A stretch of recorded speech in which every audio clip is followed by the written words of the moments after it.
লেখাস online ক্লাসের আজকের ক্লাসে সবাইকে স্বাগত জানাচ্ছি।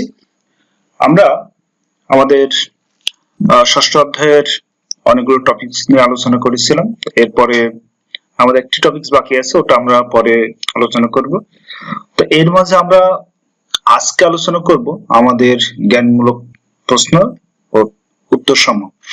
কারণ হলো আমরা কি পড়লাম আর তার সাথে আমাদের প্রশ্নগুলো কেমন আসছে বা উত্তরগুলো কেমন হবে, এটা জানলে আমাদের জন্য কি সুবিধা হবে।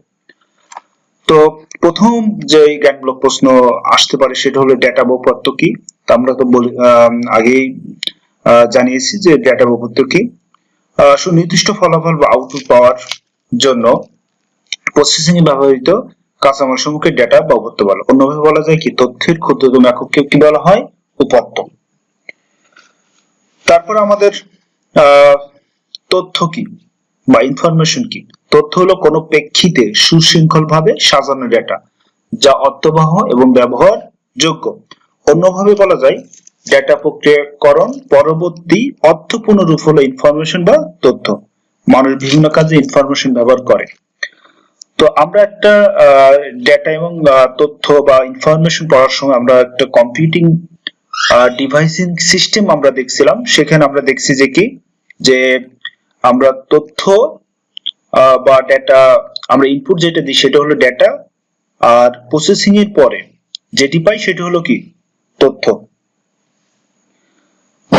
যেমন আমরা একটা ক্যালকুলেটর, এটা একটা কম্পিউটিং ডিভাইস, এটার কথা চিন্তা করতে পারি। ক্যালকুলেটরে আমরা যখন 4 আর 5 যোগ করব, যোগ করে আমাদের কত হবে? 9। এই যে যোগটাই হলো আমাদের কি, প্রসেসিং।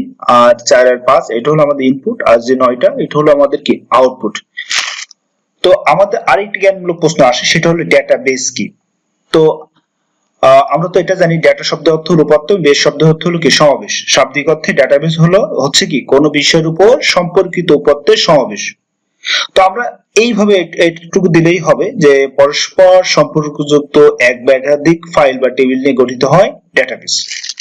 পরস্পর সম্পর্কযুক্ত এক বা একাধিক ফাইল বা টেবিল নিয়ে গঠিত হয় ডেটাবেস। ডেটাবেস কি, ডেটাবেস কাকে বলে, এটা খুব ইম্পর্টেন্ট একটা আমাদের জ্ঞানমূলক প্রশ্ন। এটা আমাদের অনেক বার আসছে। তো এটা আমরা দেখে রাখবো যে ডেটাবেস কি। ডেটাবেস হলো কি, পরস্পর সম্পর্কযুক্ত এক বা একাধিক ফাইল বা টেবিল নিয়ে গঠিত হয়। অ্যাট্রিবিউট, ফিল্ড, কলাম কি। অ্যাট্রিবিউটের বাংলা হলো কি, বৈশিষ্ট্য।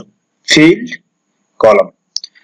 তো অ্যাট্রিবিউট হলো কি, কোন একটি এন্টিটি সেটের যে প্রপার্টিজ গুলো ওই এন্টিটি বৈশিষ্ট্য প্রকাশ করে এবং যার উপর ভিত্তি করে উপাত্ত গ্রহণ, প্রক্রিয়াকরণ, সংরক্ষণ করা হয়। হলো স্টুডেন্ট একটি এন্টিটি যার অ্যাট্রিবিউট হলো আইডি, নেম ইত্যাদি। কারণ আমরা আমাদের টেবিলের যেই ফিল্ড গুলো আছে সেগুলোকে আমরা বলি অ্যাট্রিবিউট। আর আমাদের ফিল্ড হলো কি, একই ধরনের ডেটার সমাবেশ যেখানে ঘটে সেটা হলো ফিল্ড। এই ফিল্ডের আরেকটা নাম আমরা কি, কলাম বলতে পারি বা অ্যাট্রিবিউট বলতে পারি। এন্টিটি, রেকর্ড বা টাপল বা সারি, এই সবগুলো একই শব্দ, একই, যেমন অ্যাট্রিবিউট, ফিল্ড বা কলাম। তো আমাদের এন্টিটি, রেকর্ড বা টাপল হলো যে পরস্পর সম্পর্কযুক্ত একাধিক ফিল্ড নিয়ে গঠিত একটি রেকর্ড। পরস্পর সম্পর্কযুক্ত একাধিক ফিল্ড নিয়ে গঠিত একটি রেকর্ড। এন্টিটি সেট বা টেবিল, তো এক বা একাধিক রেকর্ড নিয়ে তৈরি হয় টেবিল, এটা আমরা দেখছি। তারপর ডিবিএমএস কি, এটা খুব আসে।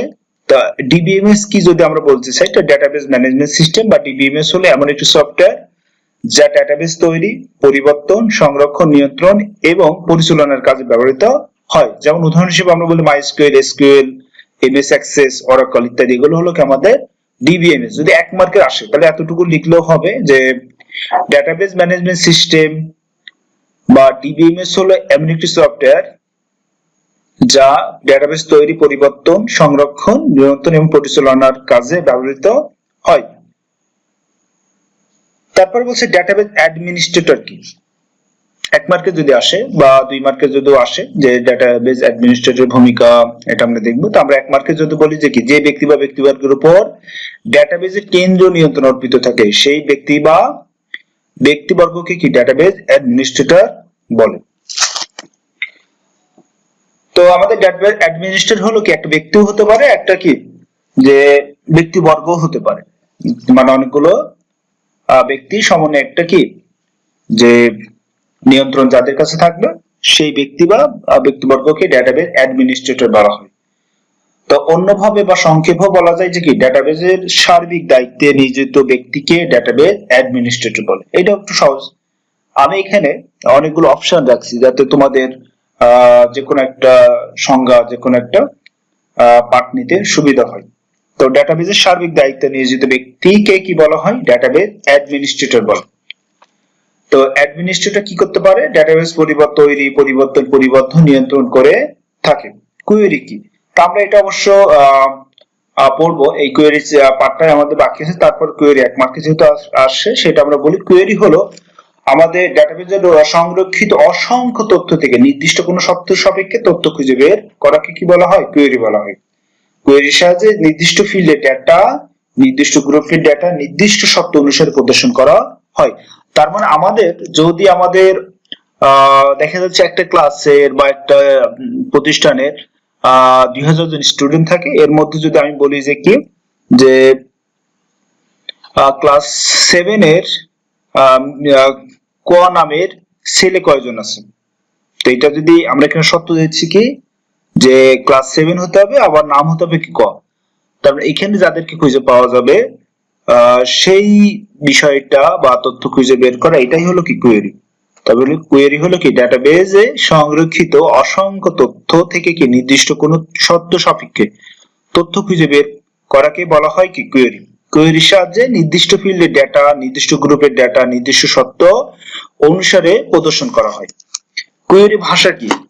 হ্যাঁ, আমরা যেটা বললাম যে আগে বললাম কোয়েরি কি, কোয়েরি ভাষা মানে যে ভাষার সাথে কোয়েরি করা হয় তাকে কোয়েরি ভাষা বলে।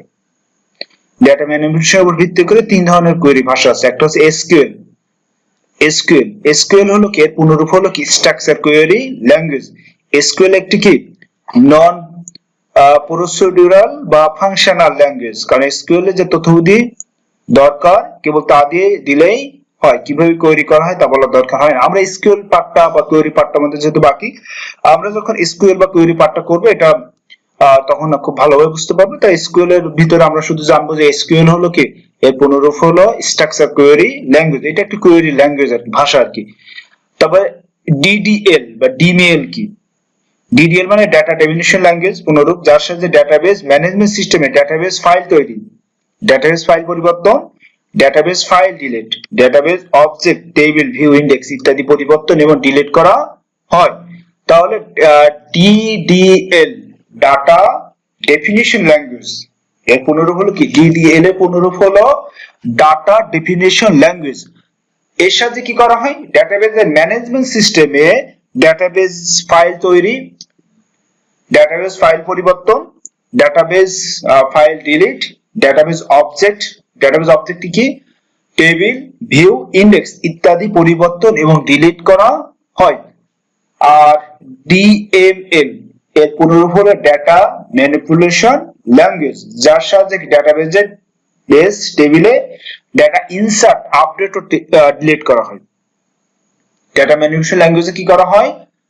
ডাটাবেস টেবিলে ডাটা ইনসার্ট প্রবেশ করানো হয়, আপডেট পরিবর্তন করা যায়, ডিলিট বাদ দেওয়া যায়।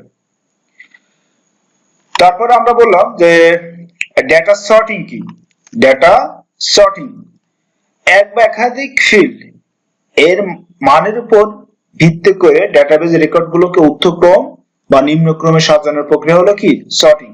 তো সহজ কথায় ডাটা সর্টিং বা সর্টিং কি যদি আমরা 1 মার্কে আসে, সর্টিং হলো কি যে সর্টিং মানে সাজানো, ডাটাবেজে এক বা একাধিক ফিল্ডের উপর ভিত্তি করে সাজানোর প্রক্রিয়া হলো কি সর্টিং। সর্টিং কয় ধরনের? 2 ধরনের, একটা হচ্ছে ঊর্ধ্বক্রম, একটা হচ্ছে নিম্নক্রম। ছোট থেকে বড় আর একটা হচ্ছে কি বড় থেকে ছোট। ইন্ডেক্সিং হলো কি? ইন্ডেক্সিং ও এক ধরনের সাজানো। তো ইন্ডেক্সিং হলো সুসজ্জিত ভাবে বা সুবিন্যস্ত ভাবে তথ্যবলী সূচি প্রণয়ন করা, মানে এটা একটা কি সূচি প্রণয়ন করে ডাটাবেজ থেকে ব্যবহারকারী কোনো ডেটা যাতে তাড়াতাড়ি খুঁজে বের করতে পারে, সেজন্য ডেটাকে একটি বিশেষ অর্ডারে সাজিয়ে ডাটাগুলি সূচি প্রণয়ন করা হয়। ডাটাবেজ টেবিলের রেকর্ড সমূহকে এরূপ কোনো লজিক্যাল অর্ডারে সাজিয়ে রাখাকে কি বলা হয়? ইন্ডেক্স বলে। যদি আমাদের 1 মার্কের আসে তাহলে আমরা এটুকু বলতে পারি ইন্ডেক্সিং হচ্ছে সুসজ্জিত বা সুবিন্যস্ত ভাবে তথ্যবলীর সূচি প্রণয়ন করা।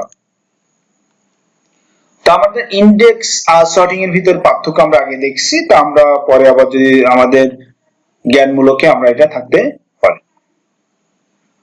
তারপর হলো কি ডিবি আর ডিবিএমএস কি? আর ডিবিএমএস পুনরূপ হলো কি রিলেশনাল ডেটাবেস ম্যানেজমেন্ট সিস্টেম। আরডিএমএস সাধারণত ডেটাবেস ব্যবহারকারীর মধ্যে সমন্বয়কারী সফটওয়্যার হিসেবে কাজ করে। এটি রিলেশনাল ডেটাবেস মডেলের উপর ভিত্তি করে তৈরি করা হয়েছে, যেমন অরাকল, মাইস্কুয়েল, এগুলো হলো কি আমাদের RDBMS, relational database management system. কি ফিল্ড? কি ফিল্ড বলতে হলে ডেটাবেস টেবিলের রেকর্ড শনাক্তকরণ, অনুসন্ধান এবং ডেটাবেসের একাধিক টেবিলের মধ্যে সম্পর্ক স্থাপনের জন্য যে ফিল্ড ব্যবহার করা হয় তাকে বলা হয় কি ফিল্ড। কি ফিল্ডে ডাটাগুলো হবে অভিন্ন ও অদ্বিতীয়। কি ফিল্ডে ডাটাগুলো হবে অভিন্ন ও অদ্বিতীয়। ক্যান্ডিডেট কি কাকে বলে?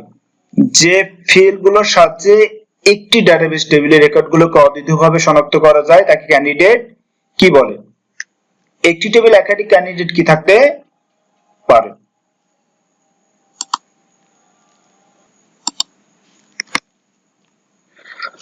ক্যান্ডিডেট কি কাকে বলে? আমরা বললাম যে কি যে ফিল্ডগুলোর সাহায্যে একটি ডাটাবেস টেবিলের রেকর্ডগুলো অদ্বিতীয়ভাবে শনাক্ত করা যায় তাকে ক্যান্ডিডেট কি বলে। একটি টেবিলে একাধিক ক্যান্ডিডেট কি থাকতে পারে। প্রাইমারি কি কাকে বলে? তা বলছে দেখি কোন ডাটাবেস টেবিলে যে ফিল্ডের প্রতিটি ডেটা অদ্বিতীয় এবং যার মাধ্যমে এক বা একাধিক টেবিলের মধ্যে সম্পর্ক স্থাপন করে সম্পর্কযুক্ত ডাটাবেস তৈরি করা যায় তাকে প্রাইমারি কি বলা হয়। টেবিল তৈরি করার সময় প্রাইমারি কি নির্ধারণ করা হয়। তার মানে আমরা প্রাইমারি কি বলতে পারি যে কি যে ফিল্ড ডাটাবেসের টেবিলে রেকর্ডগুলোকে অদ্বিতীয়ভাবে শনাক্ত করে সেই ফিল্ডটিকে বলা হয় প্রাইমারি কি। কোন ডাটাবেস, এখানে বললাম যে কোন ডাটাবেস টেবিলে যে ফিল্ডের প্রতিটি ডাটা অদ্বিতীয় যার মাধ্যমে এক বা একাধিক টেবিলের মধ্যে সম্পর্ক স্থাপন করা হয় সম্পর্কযুক্ত ডাটাবেস তৈরি করা যায় তাকে প্রাইমারি কি বলা হয়। সহজভাবে যদি আমরা বলি যে প্রাইমারি কি হলো কি যে অদ্বিতীয়ভাবে রেকর্ডগুলোকে শনাক্ত করার জন্য যে কি ব্যবহার করা হয় তাকে প্রাইমারি কি বলে। আমি আবার বলি ডাটাবেসের টেবিলের রেকর্ডগুলোকে অদ্বিতীয়ভাবে শনাক্ত করার জন্য যে ফিল্ড বা যে কির আরেকটা নাম হলো ফিল্ড ব্যবহার করা হয় তাকে প্রাইমারি কি বলে। আর কম্পোজিট প্রাইমারি কি হলো একাধিক ফিল্ডের সমন্বয়ে যে প্রাইমারি কি গঠন করা হয় তাকে কম্পোজিট প্রাইমারি কি বলা। তাহলে কম্পোজিট প্রাইমারি কি হলো যখন একটি ফিল্ড দিয়ে প্রাইমারি কি করা সম্ভব না তখন একাধিক ফিল্ডের সমন্বয়ে যে প্রাইমারি কি গঠন করা হয় তাকে কম্পোজিট প্রাইমারি কি বলা হয়। তারপর হচ্ছে কি ফরেন কি। রিলেশনাল ডাটাবেস মডেলের কোন একটি টেবিলে প্রাইমারি কি যদি অন্য একটি টেবিলে ব্যবহৃত হয় তখন ওই কিকে প্রথম টেবিলের সাপেক্ষে দ্বিতীয় টেবিলের কি বলা হয় ফরেন কি বলা হয়। তার মানে কোন একটা টেবিলে প্রাইমারি কি যদি অন্য একটা টেবিলে ব্যবহৃত হয়, এখানে রোল আছে অন্য একটা টেবিলে রোল আছে, তাহলে এই প্রথম টেবিলের সাপেক্ষে দ্বিতীয় টেবিলের রোলটা হলো কি আমাদের ফরেন কি। তো আজকে আমরা যে জ্ঞানমূলকগুলো দেখলাম ফরেন কি কাকে বলে, কম্পোজিট প্রাইমারি কাকে বলে, প্রাইমারি কি কাকে বলে, ক্যান্ডিডেট কি কাকে বলে, কি ফিল্ড, তারপরে দেখলাম হলো আমাদের আরডিবিএমএস কি, তারপরে দেখলাম ইন্ডেক্সিং কি, তারপর দেখলাম ডেটা সর্টিং কি, তারপরে দেখলাম ডিডিএল বা ডিএমএল কি, তারপরে দেখলাম হলো কি এসকিউএল কি, কোয়েরি ভাষা কি, তারপর দেখলাম যে কোয়েরি কি, ডেটাবেস অ্যাডমিনিস্ট্রেটর কি, তারপরে দেখলাম ডিবিএমএস কি, তারপর দেখলাম যে কি এনটিটি সেট কি বা টেবিল কি, এনটিটি বা টাপল, রেকর্ড, সারি কি, তারপরে অ্যাট্রিবিউট, ফিল্ড বা কলাম কি, তারপর দেখলাম ডেটাবেস কি, তারপর দেখলাম তথ্য কি, ডেটা বরাদ্দ কি। তো আমাদের সবগুলো জ্ঞানমূলক গুলো আমাদের সবগুলো মুখস্থ রাখতে হয়, যে এটা বোঝার তেমন সুযোগ থাকা সত্ত্বেও আমাদের যে যত ভালো জ্ঞানমূলক গুলো ছোট ছোট ভাবে এক লাইনে জ্ঞানমূলক প্রশ্নগুলো সবসময় কি এক লাইনের মধ্যে হওয়াই উত্তম, যত সহজে উপস্থাপন করা যায়। তো আশা করি আজকে যতটুকু পড়ানো হলো তোমরা বুঝতে পারবে আর জ্ঞানমূলক প্রশ্ন কি ধরনের আসতে পারে এগুলো আলোচনা করবে, বা আগামী ক্লাস আমরা বাকি জ্ঞানমূলক প্রশ্ন বা জ্ঞানমূলক প্রশ্ন শেষ হলে আমরা অনুধানমূলক কিছু প্রশ্ন করব। তো সবাইকে ধন্যবাদ। করোনার এই মহামারী মুহূর্তে সবার শারীরিক এবং মানসিক সুস্থতা কামনা করছি। আল্লাহ হাফিজ।